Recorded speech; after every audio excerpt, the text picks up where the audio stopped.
저는 지난 24일 국회 외통위 전체 회의에서 심우정 검찰총장 자녀의 외교부 채용 특혜 의혹을 제기했습니다. 하루 뒤인 지난 25일 심우정 검찰총장은 대검을 통해서 입장을 밝히면서 자신의 장녀는 대한민국의 모든 청년들과 같이 본인의 노력으로 채용 절차에 임했고 경력 요건 등 모든 자격 요건을 충족했다면서 강한 유감을 표명했습니다. 심우정 검찰총장의 해명은 특혜 채용 의혹을 해소하기는커녕 의혹을 확신으로 만들어 주었습니다. 지금부터 심 총장의 거짓 주장과 해명을 크게 세 가지 쟁점으로 나누어서 국민 여러분께 특혜 채용 의혹을 소상히 설명드리도록 하겠습니다. 첫째는 검찰총장의 장녀가 국립외교원 연구원 채용 과정에서 자격 요건을 충족했다는 것은 명백한 거짓입니다. 국립외교원 연구원 채용 당시에 지원 자격 요건은 해당 분야의 석사학위 소지자 또는 학사학위 소지 후 2년 이상 관련 분야 근무자였습니다. 심 총장은 자신의 딸이 당시 석사학위 취득 예정자로서 석사학위 수여 예정 증명서를 제출했고 근무 개시일 이전에 학위를 취득하여 자격 요건을 충족했다고 주장합니다. 묻고 싶습니다. 석사학위 취득 예정자와 석사학위 소지자가 같습니까? 이는 엄연히 다른 의미입니다. 특히 채용시장에서는 완벽하게 다르게 받아들여집니다. 동일한 기관인 국립외교원의 외교안보연구소의 채용 공고문을 보더라도 응시자격 판단 기준일은 채용 공고 마감일로 명시되어 있습니다.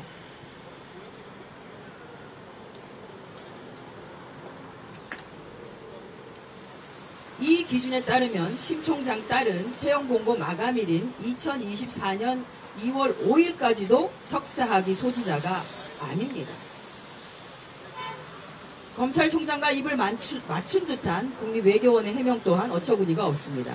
국립외교원은 문의를 해온 응시자들에게 학위 취득 예정자도 가능하다고 안내했기 때문에 문제가 없다고 얘기합니다. 8,000명이 넘게 채용 공고를 조회했는데 전화로 학위 취득 예정자도 응시 자격이 있나요? 라고 문의한 사람이 몇 명이나 될까요? 국립외교원은 이 질문에 대해서 답변을 하지 못했습니다. 아마도 대다수 석사 졸업 예정자들은 공고문을 보고 신청을 포기했을 것입니다. 국립외교원의 주장대로 석사학위 취득 예정자도 염두에 두었다면 타 부처와 같이 채용 공고문에 명시적으로 기술했어야 합니다. 또 다른 정부기관인 국가유산청의 국립고궁박물관의 공무직 채용 공고문을 보시면 석사학위 취득 예정자까지로 지원자로 인정하는 경우에는 이렇게 졸업 예정자를 포함한다라고 채용 공고문에 명시적으로 표시해둡니다.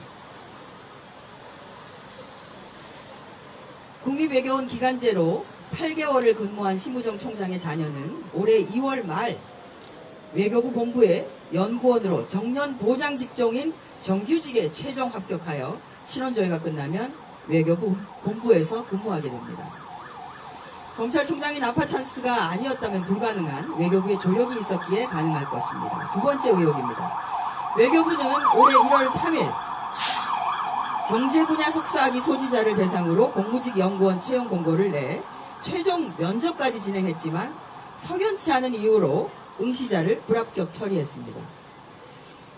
이후 2월에는 심 총장의 자녀가 전공한 국제정치 석사 소지자로 해당 전공을 바꾸는 등 심 총장 자녀 맞춤형 채용 공고를 냈습니다.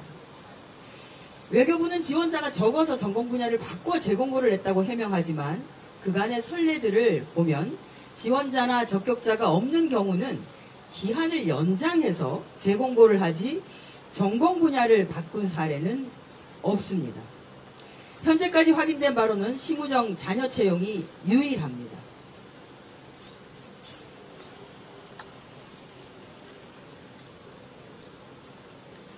이번에도 심 총장 자녀에게는 하늘이 도우시는 이례적인 기회가 주어진 것입니다. 우연히 반복되면 우연이 아닙니다. 마지막으로 검찰총장은 자신의 자녀가 외교부 채용 공고상 필요한 2년 이상의 경력을 충족했다고 하지만 이는 경력 워싱에 불과합니다. 심 총장의 자녀는 국립외교원 연구원 8개월 경력, 서울대학교 국제대학원 연구보조원 1년 10개월 3일, 유엔 산하기구 인턴십 6개월, 도합 35개월의 경력을 갖추어서 국제정치 분야 석사학위 소지자로서 해당 분야 실무 경력 2년 이상인 자인 응시 자격 요건을 충족했다고 주장합니다. 이 중에 서울대학교 국제대학원 연구보조원과 유엔 산하기구 인턴십 경력은 외교부 자체도 실무 경력으로 인정하지 않고 있습니다. 이러한 이유로 응시 원서에는 경험형과 경력형으로 경력을 구분하는 경우가 대다수입니다. 타 부처인 국립국어원의 공무직 채용 공고를 보면 관련 분야 상근 경력만을 인정하고 대학 조교 경력, 학위 취직에 소요되는 학위과정 경력, 연구 용역 수행 경력은 제외한다고 매우 구체적으로 명시되어 있습니다. 멀리서 찾을 것도 없습니다. 같은 부처인 외교부의 다른 채용 공고문을 보십시오. 인턴, 조교, 객원 연구원 경력은 실무 경력으로 인정하고 있지 않습니다. 왜? 심우정 총장의 자녀만 그게 인정이 되는 겁니다. 결과적으로 심우정의 자녀는 국립외교원에서의 8개월 실무 경력이 전부인 것으로 채용 자격 요건에도 부합하지 못합니다. 심우정 검찰총장님, 아무리 자식 일이라지만 좀 부끄럽지 않습니까? 이러한 경력들을 실무 경력으로 인정한 외교부 또한 국민들께 그리고 청년들에게 사과해야 합니다. 최근에 선거관리위원회의 채용 과정이 특혜로 얼룩져 있었다는 사실이 드러나 청년들은 취업도 비익빈 부익부 백 없는 게 죄라며 분노를 넘어 무력감을 느끼고 있습니다. 심우정 총장 자녀의 특혜 채용에 빗대어서 최고의 스펙은 역시 아빠라는 자조적인 비아냥도 생겼습니다. 만약 심우정 검찰총장이 어떤 식으로든 자녀의 취업 과정에 개입했다면 이는 심우정 검찰총장의 사태로 해결될 문제가 아닙니다. 유연하고 관대한 기준을 특별히 적용해서 심 총장의 자녀에게 특혜를 부여한 외교부 역시 엄중한 법의 심판을 받아야 할 것입니다. 심우정 검찰총장 자녀 특혜 채용 과정과 외교부의 공무직 채용 과정 전반에 대한 철저한 감사가 필요합니다. 저와 더불어민주당은 감사원의 감사 청구를 포함한 모든 수단을 동원해서 이번 특혜 채용의 진상을 낱낱이 밝히도록 하겠습니다. 고맙습니다.